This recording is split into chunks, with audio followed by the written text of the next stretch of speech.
Doctor Gupta, बहुत स्वागत आपका। सर, थोड़ा आप लोग जो लिखते हैं उसके बारे में ही बता रहा हूं। मेरा ज्ञान तो सीमित है, लेकिन आप ज्यादा बेहतर बताएंगे। ये जो लोग एंटीबायोटिक को चना और भूंजा की तरह खा रहे हैं, ये सच में खतरनाक है क्या और कितना बड़ा खतरा बन सकता है लोगों के लिए? देखिए, काफी अच्छी जानकारी दी आपने। अभी तक मैं बड़े ध्यान से सुन रहा था और कहीं ना कहीं एक जागरूकता की कमी हम सबके बीच में।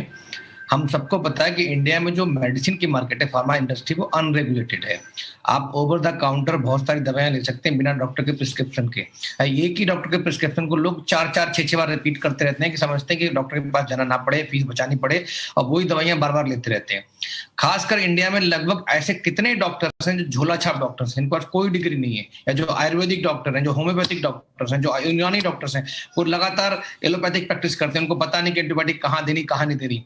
मैं फिर बताऊंगा, आप सबको बताऊंगा, आप सब सहमत होंगे कि जितने भी अपर रेस्पिरेटरी ट्रैक्ट इन्फेक्शन होते हैं, कॉमन कोल्ड, कफ, हल्का फीवर होना, ये नॉर्मली 90% वायरल इन्फेक्शन होते हैं, और 90% लोग इसके लिए एंटीबायोटिक खाते हैं, या तो खुद खाते हैं, या ओवर द काउंटर खाते हैं, या उनको डॉक्टर खिलाते हैं।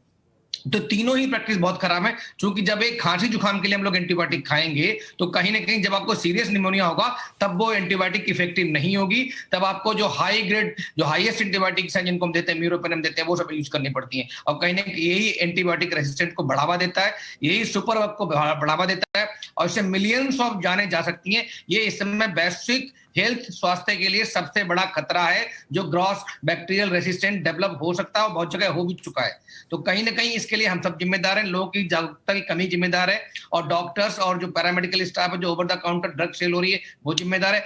अभी जब मैं आप बात कर रहे थे, मैं ध्यान से सुन रहा था, केवल कोविड में ही मतलब करोड़ों रुपए की जो है एजिथ्रोमाइसिन एक एंटीबायोटिक है, उसकी सेल बढ़ गई। लगभग 30% एंटीबायोटिक की सेल कोविड के दौरान बढ़ गई है, जून से लेके अप्रैल से लेके जून के मध्य। इसमें एक चीज बताइए, लोगों में तो थोड़ी जानकारी की कमी है, ये मैं मानता हूं, और इसके लिए आप उनको ज्यादा ब्लेम नहीं कर सकते, लेकिन जो डॉक्टर्स भी लिख दे रहे हैं, ये जानते हुए कि ऐसे हर बात के लिए एंटीबायोटिक नहीं लिखना चाहिए, कोल्ड फ्लू इसके लिए नहीं लिखना चाहिए, और फिर भी वो लिख रहे हैं, क्या जो हजारों करोड़ का ये फार्मा इंडस्ट्री है, उसकी वजह से भी ये होता है कि डॉक्टर्स पर भी दबाव होता है कि आपको लिखना है, वो सेल होनी चाहिए?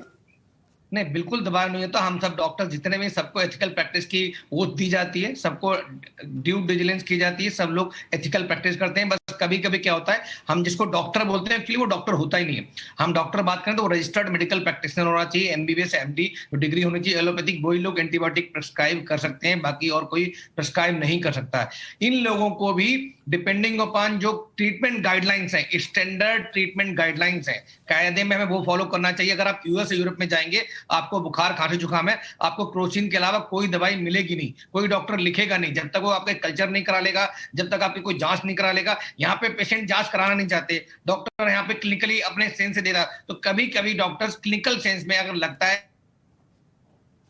कि सिम्टम बैक्टीरियल इन्फेक्शन लग रहा है, कि बुखार बहुत हाई ग्रेड आ रहा है, ब्रीदिंग डिफिकल्टी हो रही है, चेस्ट पेन हो रहा है, टॉक्सिक लुक आ रही है पेशेंट की, तो उस समय प्रिवेंटिव, हम डायग्नोसिस के प्रिवेंटिव ट्रीटमेंट के लिए एंटीबायोटिक देते हैं। नॉर्मली जो है छोटी मोटी बीमारियों के लिए अवॉइड करना चाहिए। सर, जब विदेश में जाइए, वहां आप हाथ पैर मलते रह जाइए, पैसा खिला दीजिए, लेकिन आपको नहीं मिलेगा वो एंटीबायोटिक बिना प्रिस्क्रिप्शन के। ये इंडिया में क्यों नहीं हो पा रहा? इतने साल हो गए।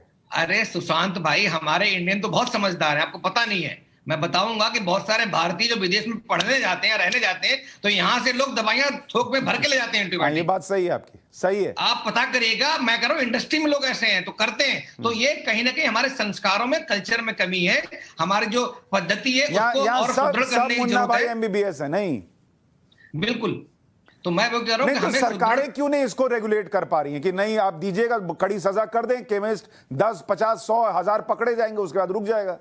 बिल्कुल, दोनों तरीके चाहिए। खाली रेगुलेट करना नहीं, रेगुलेट भी करना है, ट्रेनिंग करनी। ट्रेनिंग बहुत इंपॉर्टेंट है। हमारे ट्रेनिंग नहीं होती, डॉक्टर्स की ट्रेनिंग करनी चाहिए, रजिस्टर्ड मेडिकल प्रैक्टिशनर की ट्रेनिंग करनी चाहिए, झोला छाप डॉक्टरी बंद होनी चाहिए, बिल्कुल ओवर द काउंटर प्रिस्क्रिप्शन बंद होना चाहिए। साथ में जितने भी ट्रीटमेंट प्रोटोकॉल्स हैं, उनकी बार बार रेगुलर ट्रेनिंग होनी चाहिए, कहां पे एंटीबायोटिक देनी है, कहां पे नहीं देनी। जैसे आपने बताया था ना, क्या क्या साइड इफेक्ट हो सकते हैं, आपने इतने अच्छे से लोगों को एक्सप्लेन करें। वो सारी जो जागरूकता है लोगों को फैलानी चाहिए। पहले तो एंटीबायोटिक देनी नहीं है, अगर देनी तो एंटीबायोटिक का पूरा कोर्स करना है। देने देने के क्या फायदे हैं, ना देने के क्या फायदे हैं। अगर आपको समय पे नहीं लेते हो और बाद में अगर आपने एंटीबायोटिक ली तो उसका असर अच्छा होगा। अगर आपने समय पे एंटीबायोटिक ले ली, जब जरूरत नहीं थी तब ले ली, तो बाद में जब जरूरत होगी तो एंटीबायोटिक रेसिस्टेंट हो जाएगा, तब आपको अस्पताल में भर्ती होना पड़ेगा। तो ये सब जागरूकता की कमी है। सर थोड़ा सा इसमें दो बातें बताइए। एक, मैं नहीं चाहता कि इस शो के बाद लोगों के मन में डर बैठ जाए कि एंटीबायोटिक लेना ही नहीं है, तो इसमें ये बताइए कि कितना बार या कितनी क्वांटिटी में एंटीबायोटिक लेना सेफ है, और क्या लोग भी समझ सकते हैं कि ये लक्षण जो है इसमें अगर डॉक्टर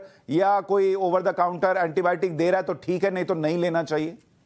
देखिए, एक कहावत मैं पहले बताता हूं। हम सबको जानते हैं कि जितने भी अपर रेस्पिरेटरी ट्रैक्ट इन्फेक्शन, जिसमें कॉमन कोल्ड फ्लू होते हैं, नॉर्मली वायरल होते हैं, तो अगर आप एंटीबायोटिक लोगे तो भी 7 दिन लगेंगे और नहीं लोगोगे तो 1 हफ्ता लगेगा। मतलब कोई चीज नहीं है। तो आपको नॉर्मली हल्की बीमारी जिसमें कोई हाई ग्रेड फीवर नहीं है, कोई टॉक्सिक लुक नहीं है, सीवियर इलनेस नहीं लग रही है, कोई सीवियर सिम्टम्स नहीं है, तो आपको एंटीबायोटिक नहीं लेनी चाहिए। अगर आपको कोई ऐसा डाउट लग रहा है तो आप डॉक्टर को कंसल्ट करें, डॉक्टर की सलाह माने, कोई डायग्नोस्टिक टेस्ट करने, कल्चर करना, उसको करवाएं, उसके बाद एंटीबायोटिक का सेवन करें। और अगर एंटीबायोटिक हैं तो एंटीबायोटिक की पूरी डोज और पूरा कोर्स करें ड्यूरेशन में। डोज हर एंटीबायोटिक की अलग होती है, बच्चों के लिए अलग होती है, मिलीग्राम पर केजी वेट में होती है। कितनी डिजीज है, एक ही एंटीबायोटिक अलग अलग डिजीज में अलग अलग डोज होती है। तो लोगों को ये भी नहीं पता होता कि अगर हम ऑगमेंटिन दे रहे हैं, अगर एमोक्सिसिलिन दे रहे हैं, तो हो सकता है निमोनिया में उसकी डोज अलग होगी, सेप्टिसिमिया में अलग होगी, यूटीआई में अलग होगी, क्योंकि एक एंटीबायोटिक कई सारी दवाई, कई सारी बीमारियों में यूज की जाती है। तो ये कहीं ना कहीं हम इसको डॉक्टर के ऊपर छोड़ देना चाहिए। मरीजों को इस पर अपना डिसीजन नहीं लेना चाहिए। उनको ये चाहिए